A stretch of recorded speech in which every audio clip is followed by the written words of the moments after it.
Hi, this is my artist PowerPoint presentation on Do-Ho-Sa, a renowned 3D installation artist. So Do-Ho-Sa is 62 years old, and he grew up in Seoul, South Korea. He has traveled throughout the entire world, experiencing many different cultures and countries in his life.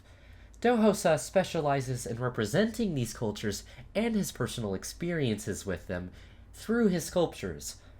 Of these is one of his most famous rubbing/loving project, Seoul Home, as we can see on the right.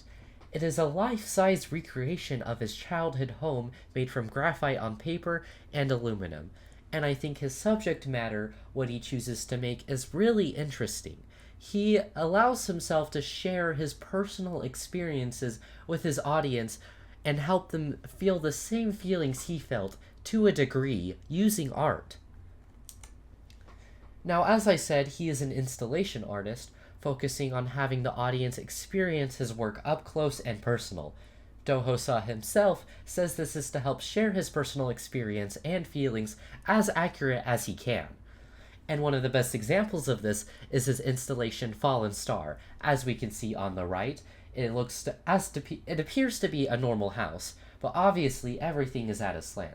It has normal furniture with chairs and tables, and the audience can walk in, even sit down in them, and just walk around. However, this slant is designed to give the audience a literal feeling of displacement, like they don't belong here. And Do-Ho-Sa says this himself, this is to represent his own feelings of not belonging somewhere in one of these American homes. So Do-Ho-Sa uses a multitude of materials. His most famous works are transparent installations made from fabric, like this tracing time piece as we can see on the bottom, where you're allowed to walk in and out and experience the work all around. But I believe that this choice of transparent fabric is intentional, and it represents his idea of past memories woven together by himself. His most common materials, like I said, are linen and polyester thread, but he is not limited to just fabric, as I've shown with both Fallen Star and Seoul Home. He can use other mediums, like with up top, we can see that this paratrooper is made out of aluminum, and although the art still uses fabric, his preferred choice, he is still a renowned artist who can use a multitude of materials. However, the specific choice of fabric I find really interesting for the reason of representing his own memories woven. So Do-Ho-Sa communicates the feelings of other cultures, but the specific things he chooses to make are that of rooms, houses, and architecture. And by recreating these buildings, it allows the audience to literally walk inside them, experience them. And he could provide a sense of just being in the buildings without the buildings being there themselves. And I think that is super interesting.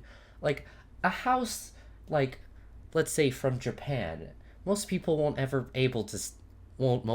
be able to experience a Japanese house.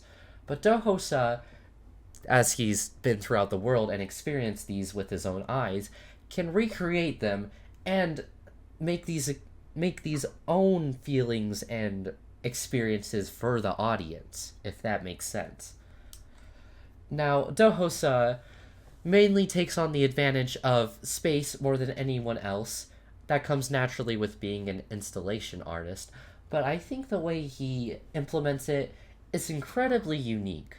By making spaces tighter and more closed in, he can provide a claustrophobic feeling, but if he makes everything more wide and open, he can provide a feeling of loneliness and emptiness. Now, as most of his works are him recreating rooms and buildings, he can choose to implement the size and the placements of all of his rooms to give varying levels of feelings. And obviously, like, feelings are different for each person, and I think that's on purpose, because a person can have different feelings toward this piece of art compared to Do-Ho-Sa, where he probably felt closed in and in this narrow hallway, even a bit claustrophobic. And, well, these are my sources, but that's the end of my presentation.